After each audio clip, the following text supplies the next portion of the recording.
भगवत चिंतन मंथन और स्मरण करना चाहिए।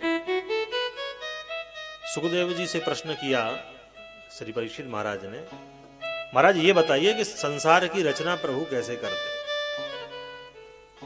देखिए, हमने तो मंगलाचरण कर लिया, लेकिन सुखदेव बाबा ने मंगलाचरण नहीं किया, क्योंकि आते ही प्रश्न कर दिया तो उत्तर देने लग गए।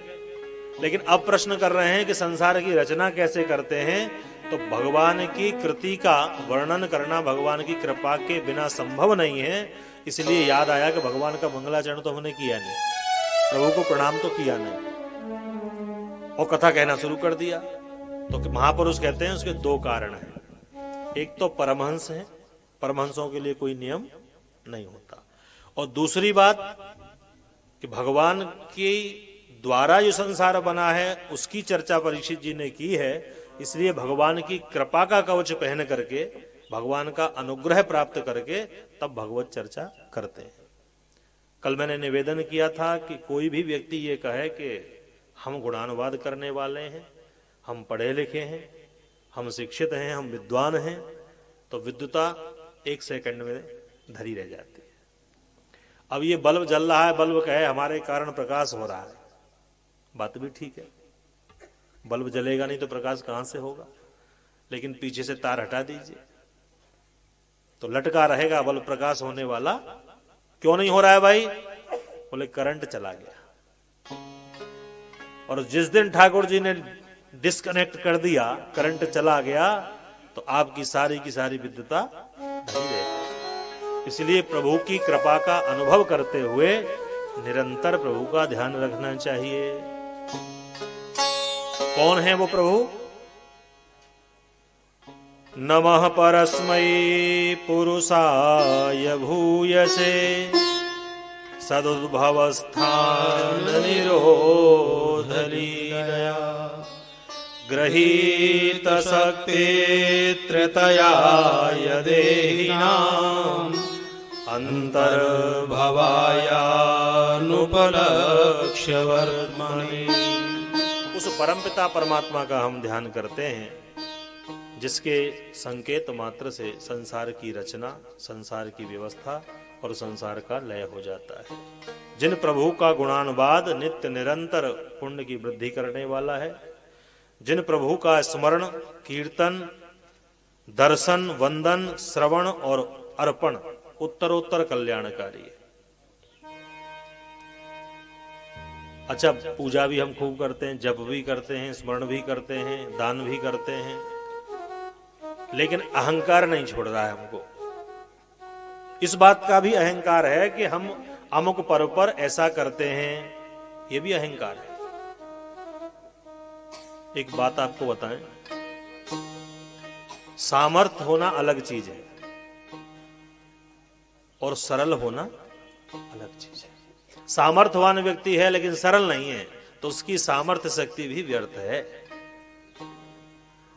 क्षमाशील व्यक्ति वो है जिसके पास दंड देने का सामर्थ्य हो, फिर भी क्षमाशील। विश्वामित्र जी महाराज की कथा आप लोगों ने सुनी होगी। दूसरे परमात्मा बन गए थे, दूसरे संसार की रचना करने में समर्थ हो गए, दूसरे विधाता। लेकिन जब जंगल में यज्ञ करते हैं तो मारीच सुबाहु से डर लगता है। वो यज्ञ करते हैं और दुष्ट उसका विनाश कर देते हैं। कौन विश्वामित्र जी हैं?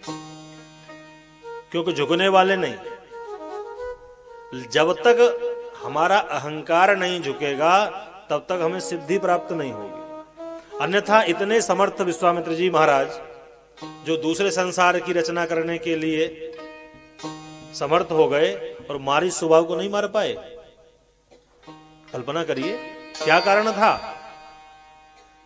एक ही था, ठाकुर जी के चरणों में प्रणति नहीं हुई, अर्पण नहीं हुआ। और जंगल को छोड़कर जब महल में आए, अयोध्या में आए, तो जब ठाकुर जी को प्रणाम किया, यद्यपि शिष्य के रूप में भगवान को स्वीकार किया, पर ब्रह्म परमात्मा ये जाना, तो तुलसीदास जी महाराज कहते हैं क्या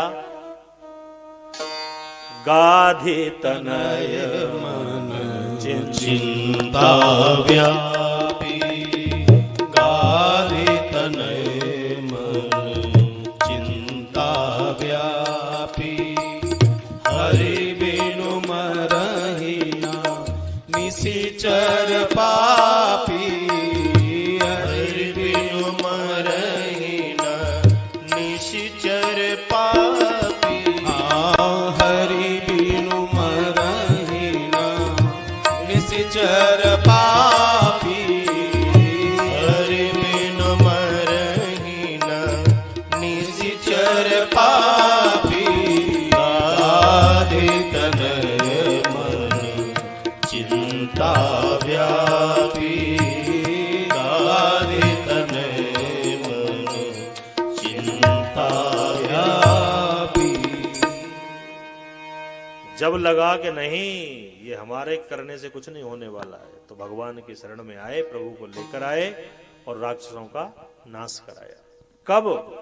जब भगवान को अर्पण हो गए तब। तो सबसे पहली बात हमारे अंदर सरलता होनी चाहिए। श्री सुखदेव जी महाराज कहते हैं, परीक्षित, भगवान के नाभि कमल से ब्रह्मा जी की उत्पत्ति हुई, लेकिन ब्रह्मा जी ने देखा कि चारों ओर जल ही जल है और कोई वस्तु दिखाई नहीं पड़ रही। तो विचार किया कि मैं कहां से आया, कोहम, मैं कौन हूं, कहां से आया। बहुत चिंतन मंथन करने पर कोई विचार नहीं आया। चारों दिशाओं में मस्तक घुमाया तो ब्रह्मा जी के 4 मुख हो गए। तो ब्रह्मा जी चतुर्मुख कहलाए। अंत में विचार किया, जिस कमल पर विराजमान है उसी के नाल में प्रविष्ट हो गए। आपने देखा हो कमल की नाल बड़े अंदर से खोखली होती है। प्रविष्ट हुए लेकिन कुछ भी अता पता नहीं कर पाए। लौटकर बाहर आए, चिंतन करने लगे तो आकाशवाणी हुई। संस्कृत भाषा का अपना अलग ही महत्व है। कहते हैं, स्पर्शेषु यत् षोडशमेकविंशम् निष्किंचनानां न्यपयद्धनं विदु। संस्कृत में का से लेकर के मां तक कितने अक्षर हैं? अरे आप लोगों छोटे या बढ़िया तो पढ़े होंगे। का से लेकर मां तक कितने अक्षर हैं? 25। और 16वां और 21वां अक्षर कौन सा है जी? 16वां अक्षर कौन सा है? त। और 21वां प। यानी 16वां अक्षर और 21वां अक्षर सुनाई पड़ा तो क्या बन गया? त और प। शब्द क्या बना? तप। ब्रह्मा जी तप करो। भगवान कहते हैं, तपसा सृजामी। तप बहुत महत्वपूर्ण है। सृजामि तपसैवेदं ग्रसामि तपसा पुनः बिभर्मि तपसा विश्वम वीर्यम मे दुश्चरम तपः। भगवान स्वयं कह रहे हैं, ब्रह्मा जी मैं ये तीनों काम अलग अलग रूपों में तप बल पर ही करता हूं। ब्राह्मणों के लिए भी कहा। अच्छा, ब्राह्मणों से डर क्यों लगता है? कि ब्राह्मण तप करते हैं, तपस्वी होते हैं। प्रताप भानु के चरित्र में आप लोगों ने सुना होगा,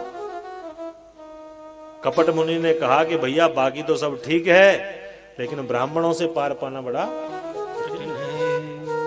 तप बल विप्र सदा बरियारा, तप बल विप्र सदा बरियारा। तिनके कोप न रखवारा, तिनके कोप न रखवारा। तप बल विप्र सदा बरियारा, तप बल विप्र सदा बरियारा। तप की बड़ी महिमा है। ब्रह्मा जी तप करो। तो जो आकाशवाणी सुनाई पड़ी तो 1000 देवताओं के 1000 वर्ष तक ब्रह्मा जी ने तपस्या की और जब तपस्या पूरी हुई तो भगवान प्रकट हो गए।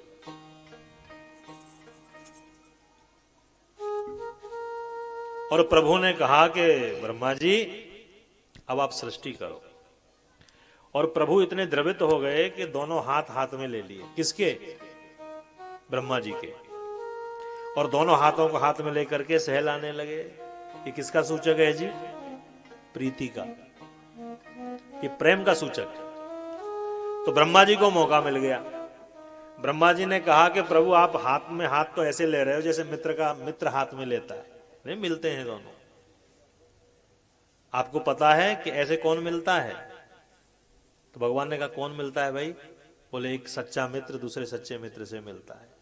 इस मित्रता को निभाना प्रभु, भूल न जाना। क्या हुआ?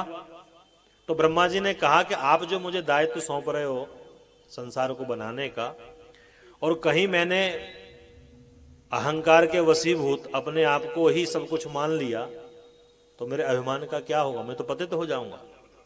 इसलिए पहले आप मुझे अपना आशीर्वाद दें कि संसार को बनाने का श्रेय भले ही संसार मुझे दे, लेकिन मुझे अभिमान नहीं होना चाहिए। ये ब्रह्मा जी ने कहा। यावत् सखा सख्युर्वेशते कृतः प्रजा विसर्गे विभजामि भोजनम।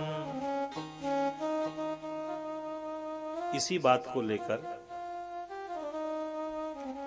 भारतवर्ष में एक संप्रदाय ऐसा है, वो कहते हैं कि 10वें स्कंद में जो ब्रह्मा जी का मोह आता है वो सत्य नहीं है। आपने कथा सुनी ना, ब्रह्मा जी भगवान के बछड़ा चुरा कर ले गए थे, ग्वाल वाल चुरा के ले गए थे। तो कहा कि जब भगवान ने कह दिया कि ब्रह्मा जी तुम्हें मोह नहीं होगा, तो फिर ये 10वें स्कंद में मोह कहां से हो गया? भगवान ने कहा कि तुम मेरा स्मरण रखना, मैं तुम्हें उपदेश करता हूं तो तुम्हें मोह नहीं होगा। लेकिन भगवान ने कहा था स्मरण रखना, भूल मत जाना। ब्रह्मा जी भूल गए तो उनको मोह हो गया और भगवान की भगवत्ता को ही भुला बैठे। तो भगवान ने कहा कि 4 श्लोकों में मैं तुम्हें पावन उपदेश देता हूं, ध्यान से सुने। ये भागवत जी का आधार है। आपने देखा है ना, बीज कितना छोटा होता है, सूक्ष्म होता है। गूलर का पेड़ कितना बड़ा होता है, विशाल, और बीज छोटा सा होता है। तो 4 श्लोकों में भगवान श्री नारायण हरि ने ब्रह्मा जी को ये भागवत बीज रूप में प्रदान की।